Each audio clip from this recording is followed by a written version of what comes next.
అడుగుతుంది, స్వామి మీరు అనుమతిస్తే నా కళ్ళగంతలు తీసి యుద్ధరంగానికి వెళ్ళి బిడ్డలు ఎలా ఉంటారో చూసి వస్తాను అని.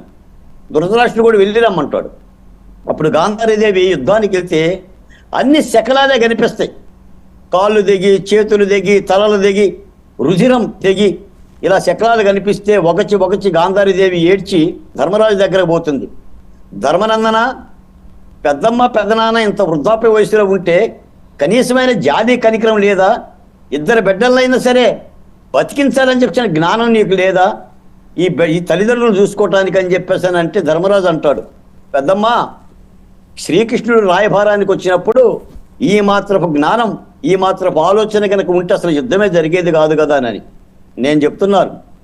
వైసీపీ అష్టదిగ్బంధనం చేసింది దాని పరిపాలన లోపాలతోనే. జగన్మోహన్ రెడ్డి గారు ఎక్కిన కొమ్మను జగన్మోహన్ రెడ్డి గారే నరుక్కున్నాడు. రాష్ట్ర ప్రజలు దేదీప్యమానంగా దీవించి ఇచ్చిన 151 సీట్లని పటాపంచలు చేసుకుంది ఆయనే. ఆయన ఎవరి మాట వినలా, ఉద్యమాల మాట వినలా, మాలాంటి వాళ్ళ మాట వినలా, న్యాయస్థానాలు చెప్పినా వినలా. ఏ కాడికి కూడా పరిపాలన అంతా 5 ఏళ్ళు పగ మీద సాగింది. మీరు రోజు చూడండి, ఏనాడైనా మనం ఓ పులిచింతల ప్రాజెక్టులో నీరు ఉందా లేదని ఆలోచించామా? జగన్మోహన్ రెడ్డి గారు ఏ ప్రాజెక్టు కట్టాడనేది ఆలోచించామా? డిబేట్ పెట్టామా? ఇదిగో ఈ పరిశ్రమ తెచ్చాడు, ఈ పరిశ్రమ ద్వారా 10 ఉద్యోగాలు ఇచ్చాడు మనం ఆలోచించామా? ఏ కాడికి తెలుగుదేశం వాళ్ళని అరెస్ట్ చేశామా, జైల్లో పెట్టామా?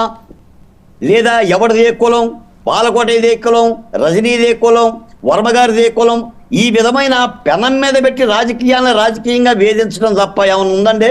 ఇప్పుడు కూడా నేను చెప్తున్నా, ఈ ఈవీఎంల బద్దలు కొట్టిన పిన్నెల్లి గారేమో హాయిగా బయట ఉన్నాడు, కార్యకర్తలందరూ జైల్లో ఉన్నారు సార్. కనీసం తాడిపత్రిలో 728 మందిని కేసులు పెడితే 102 మంది జైల్లో ఉంటారు. మరి ఆ తాడిపత్రిలో ఉన్న కేతిరెడ్డి పెద్దారెడ్డి గారు కానీ లేదా తెలుగుదేశం పార్టీ నేత అస్మిత్ రెడ్డి గారు బయట ఉంటారు. అలాగనే పల్నాడులో మొత్తం 150 కేసుల్లో 1666 మందిని కేసులో పెట్టారంట. ఇప్పటికి అరెస్ట్ అయిన వాళ్ళు 100 మంది జైల్లోనే ఉన్నారు. ఇప్పుడు డబ్బున్నోడు బెయిల్ మీద వస్తున్నాడు. శ్రీశ్రీ చెప్పినట్టుగానే ఉంటుంది, ప్రభు ఎక్కిన పల్లకి కాదు అది మోసే బోయిలు ఎవరని.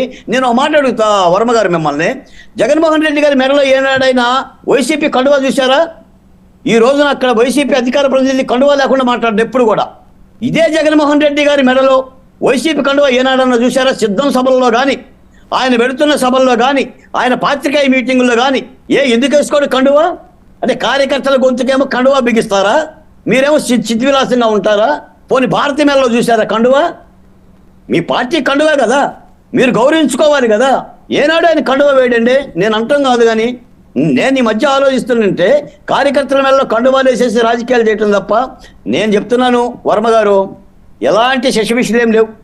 కూటమి అధికారంలోకి వస్తుంది, ఎన్ని సీట్లు వస్తాయి పాలకొట్టయ్యా ఏంటి అని చెప్పేసి నేను చెప్పలేను. కానీ ఎందుకంటే ఆ జాతకాలు చుట్టం రాదు. ఎందుకంటే నేనేమో ఇప్పుడు నిమ్మకాయలు వేసుకోలే మెల్ల, ఎప్పుడు కూడా ఈ నుదుటిని ఈ బుద్ధి కూడా పెట్టలా. కాబట్టి ప్రభుత్వాన్ని నిర్మాణం చేయగలిగే సీట్లు నాకు వస్తాయి. ఈ మాట అమిత్ షా గారు కూడా చెప్పారు. తెలుగుదేశం పార్టీ కార్యకర్తలు చాలా బలంగా ఉన్నారు. ఓటు జరిగిన తీరు కూడా అదే సంకేతాలు ఇస్తుంది. నో డౌట్ ఎట్ ఆల్ ప్రభుత్వం మారుతుంది. నేను మొన్నసారి చెప్పాను మీకు, ప్రజలు ఎప్పుడు కూడా వాళ్ళ ఆవేదన నుంచి ఓటేస్తారు తప్ప రాజకీయ నాయకుల ఉపన్యాసాల నుంచి చెయ్యరు. మేము ఆవేదన పడ్డాం, మేము అరిచాం, అన్యాయానికి గురయ్యాం. 28 రాష్ట్రాల ముందు నవ్వుల పాలైన విషయం మీరు చూశారు. తప్పనిసరిగా రాష్ట్ర భవిష్యత్తు మార్చుకొని తిరిగి మళ్ళీ రాష్ట్రాన్ని 28 రాష్ట్రాల ముందు నిలబెట్టుకునే ఒక ప్రయత్నం జరుగుతుంది. మీరు ఆశీర్వదించాలి. వైసీపీ నాయకులు కూడా ఈ పరిణామాన్ని ఆశీర్వదించాలి. ప్రజాస్వామ్యంలో ఎలాంటి తీర్పు వచ్చినా మీరైనా గౌరవించాలి, నేనైనా గౌరవించాలి, ప్రజాస్వామ్య కాముకులు ఎవరైనా గౌరవించాల్సిందే. ఇంకొక మార్గం లేదండి.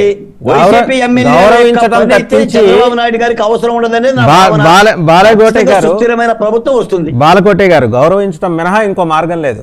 తీర్పు ఎట్లా ఉన్నా ఎవరైనా సరే